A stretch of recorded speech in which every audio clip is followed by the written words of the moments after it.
நாகை அருகே மீனவர் மலையில் சிக்கிய மண்ணொலி பாம்பு பத்திரமாக மீட்டு சவுக்கு காட்டில் விட்ட மீனவர்கள்.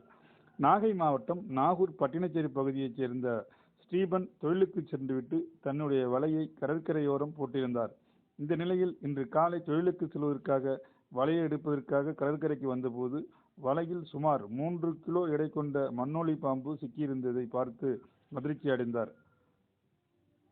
பின்னர் பாம்பை கண்டு அச்சப்படாத அவர் சக மீனவர்களின் உதவியோடு வலையில் சிக்கிய வெளியே வர முடியாமல் தவித்துக் கொண்டிருந்த மண்ணொலி பாம்பை பத்திரமாக மீட்டார்.